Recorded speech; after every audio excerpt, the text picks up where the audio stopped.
Hey, what's going on? Scott from recordingexcellence.com back with you. And in this video, I'm going to be talking about this concept called LCR panning and how it can help your mix. So traditional panning, and if you have some experience mixing, traditional panning has different tracks panned all over the spectrum. You see an example in this chart I pulled up here. You know, you have certain things dead center, like your kick and your bass and your lead vocal. And then you have some things hard left or hard right, at least in this example, like your keys or your rhythm guitar. But then you have a lot of things that are sort of, 50% right. So like your acoustic or your toms or your lead guitar or your piano. So, and traditionally, this is how panning is done. It's hey, put everything in a different space, and it'll leave plenty of room. However, there is something to be said, and there are a lot of arguments for using something that's called LCR panning. Well, what is LCR panning? That is the idea that you don't do any of this 50% left or 50% right. You just pan everything either hard center, hard left, or hard right. And the idea and the goal behind this is to add more space and width to your mixes.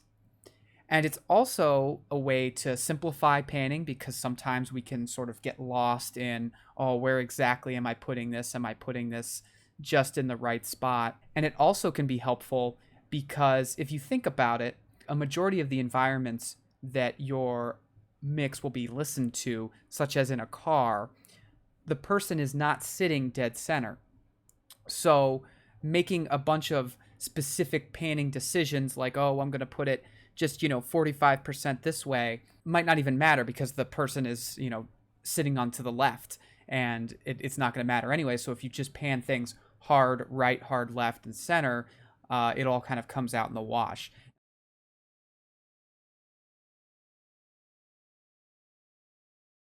Now, again, there's debate around this. Some mixing mixers will tell you, never do this, it's not great. Others will say it works really well for them. So I will leave it to you to decide what works well for you, but I just wanted to show you this LCR panning method in action. And I'm going to show it with an instrumental, actually. I don't have a vocal on this track here. But currently, I'll just play a little bit for you so you can hear it.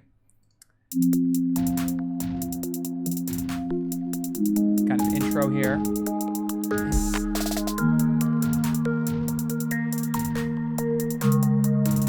Here we go.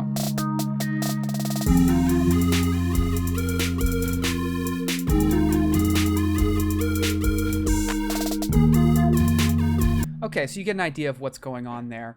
And I have several of these tracks. And then in this instrumental, I'm really considering these two guys, these two blue tracks, this icy synth lead and this mysterious synth lead, to be my leads. So the question is okay, so how can I do LCR panning with this? Well, it's really simple. If I want to add some more space to it here, I've got one drum track, this trap track. I'm going to leave that dead center. That's fine.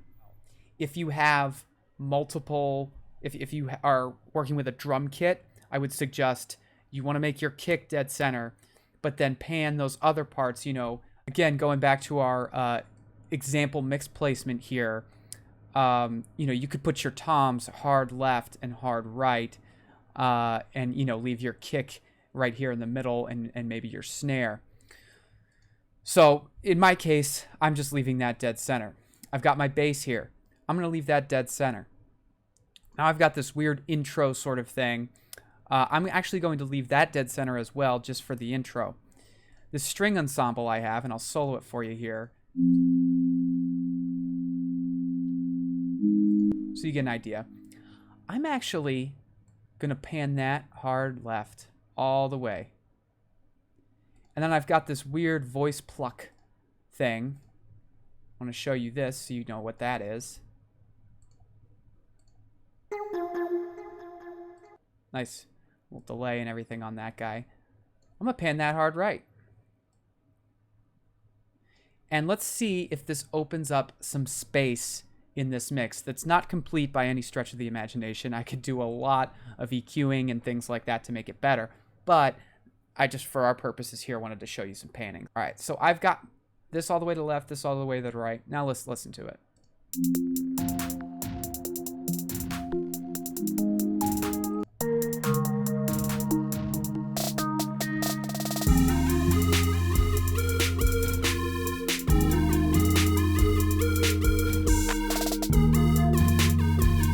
So I don't know if you noticed there, but I'm feeling a lot more space because I got this string ensemble and I got these voice plucks just out of the way by just panning them as hard left and as hard right as I possibly could.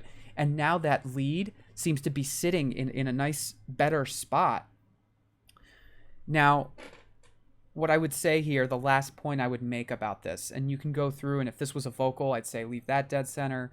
If you had a guitar part, you want to pan that hard left or hard right, depending on what you want. But the last thing I wanted to say is you can also do what I would say is an LCR-ish, left, center, right-ish panning technique, where maybe I've got everything hard left and hard right, and that's where my starting position is. But maybe I can dial things back just a little bit, so it's a good strategy. So I've got this hard left and this hard right, and I've got this dead center, and traditionally the bass would always go dead center, but maybe I'm like, you know what?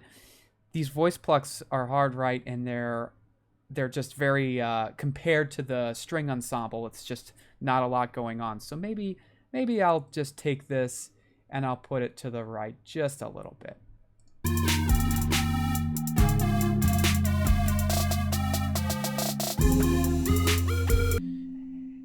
And maybe that works. And then when we get to our other part here, when we've got the other mysterious synth lead coming in.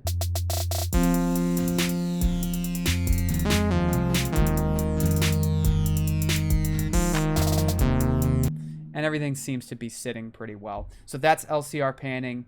It's a good strategy. I think you should definitely try it out. If you don't like it, hey, that's fine. But at least it's just another thing that's in your arsenal of tips.